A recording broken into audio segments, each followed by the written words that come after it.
Spain ఆధీనంలో ఉన్న ఆఫ్రికాలోని సెయూటాలో సరిహద్దు సంక్షోభం నెలకొంది. గత 24 గంటల వ్యవధిలో ఏకంగా 60,000 మంది మొరాకో వలసదారులు అక్రమంగా సెయూటాలోకి చొరబడ్డారు. ఈ భారీ చొరబాట్ల సమయంలో జరిగిన తొక్కిసలాటలో పాటు నీటిలో మునిగిన ఘటనలతో దాదాపు 34 మంది ప్రాణాలు కోల్పోయారు. వలసదారుల రాకతో సెయూటా జనాభా ఒక్కసారిగా 70% పెరిగిపోవడంతో నగరంలో ఎటు చూసినా గందరగోళ పరిస్థితులు కనిపిస్తున్నాయి. ఈ ఘటనతో యూరోప్ వ్యాప్తంగా తీవ్ర కలకలం రేగుతోంది. ఉత్తర ఆఫ్రికా తీరంలో మొరాకో సరిహద్దును ఆనుకుని ఉన్న స్పెయిన్ భూభాగం సెయూటా ఇప్పుడు వలసదారులతో పోటెత్తింది.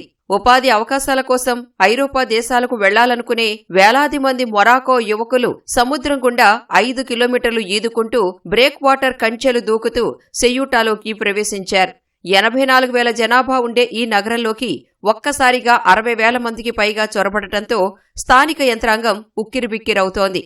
సరిహద్దు కంచె వద్ద జరిగిన తొక్కిసలాట, సముద్రంలో మునిగిపోయి అనేక మంది వలసదారులు మృత్యువాత పడ్డారు. మొరాకో పోలీసులు టియర్ గ్యాస్, వాటర్ క్యానన్స్ ప్రయోగించి గాల్లోకి కాల్పులు జరిపినప్పటికీ వలసదారుల ప్రవాహం ఆగలేదు. వేలాది మంది చిన్నారులు, యువకులు నగరంలోని రోడ్లు, పార్కులపైనే తలదాచుకోవడంతో సెయూటాలో తీవ్ర మానవతా సంక్షోభం నెలకొంది. ఈ అసహజ చొరబాట్ల వెనుక స్పెయిన్ సుప్రీంకోర్టు ఇటీవల ఇచ్చిన ఓ తీర్పే కారణమని తెలుస్తోంది. సముద్ర మార్గం గుండా వచ్చిన వలసదారులను భూమార్గం గుండా వచ్చిన వారిలా వెంటనే దేశం నుంచి బహిష్కరించలేమని కోర్టు పేర్కొంది. అయితే మానవ అక్రమ రవాణా ముఠాలు ఈ తీర్పును వక్రీకరించి వలసదారులను తప్పుదోవ పట్టించాయని, వారిని మృత్యుముఖంలోకి నెడుతున్నాయని స్పెయిన్ ప్రధాని పెడ్రో సాంచెజ్ తీవ్ర అసహనం వ్యక్తం చేశారు. వలసదారుల చొరబాట్లు స్పెయిన్ ప్రాదేశిక సమగ్రతను ఉల్లంఘించడమేనని ఆయన మండిపడ్డారు. మరోవైపు వలసదారుల పట్ల సానుకూలంగా ఉండే సాంచెజ్ విధానాల వల్లే స్పెయిన్పై వలసదారుల దండయాత్ర జరుగుతోందని ప్రతిపక్షాలు విమర్శించాయి.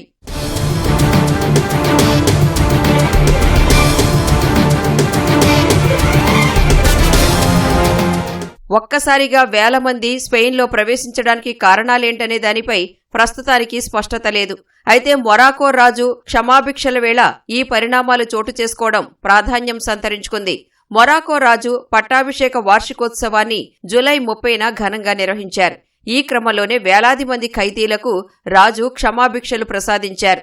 చిన్న చిన్న నేరాల్లో జైలు శిక్ష అనుభవిస్తున్న వారిని మానవతా దృక్పథంతో విడిచిపెట్టారు. ఇలా విడుదలైన వారే సరిహద్దులు దాటి స్పెయిన్లోకి చొరబడినట్లు ఆరోపణలు వస్తున్నాయి. అయితే దీన్ని నిర్ధారించే ఆధారాలేవీ అధికారుల వద్ద లేవు. అంతేకాదు, ఈ వలసదారులను మొరాకో అధికారులే వాహనాల్లో తీసుకొచ్చి సరిహద్దుల్లో వదిలేసినట్లు కూడా విమర్శలు వ్యక్తమవుతున్నాయి. ఈ సంక్షోభం స్పెయిన్ను మాత్రమే కాదు, మొత్తం యూరప్ దేశాలను కలవరపెడుతోంది. తమ దేశ సరిహద్దులను, పౌరులను రక్షించుకోవడానికి స్పెయిన్తో ఉన్న ఓపెన్ బార్డర్ ఒప్పందాన్ని నిలిపివేస్తామని ఇటలీ ప్రధాని జార్జియా మెలోని హెచ్చరించారు. ఫ్రాన్స్ కూడా స్పెయిన్ సరిహద్దులో ర్యాపిడ్ ఇంటర్వెన్షన్ ఫోర్స్ దించి తనిఖీలను కట్టుదిట్టం చేసింది. ఇదిలా ఉండగా సెయూటాతో పాటు మరో స్పెయిన్ భూభాగమైన మెలిల్లా వద్ద కూడా వలసదారులు చొరబాట్లకు యత్నించారు. దీంతో పోలీసులకు, వలసదారులకు మధ్య తీవ్ర ఘర్షణలు చోటు చేసుకున్నాయి. ఆందోళనకారులు పోలీసు వాహనాలకు నిప్పు పెట్టారు. ప్రస్తుతానికి ఈ ప్రాంతాల్లో భారీగా సైన్యాన్ని మోహరించి పరిస్థితిని అదుపులోకి తెచ్చే ప్రయత్నం చేస్తున్నారు.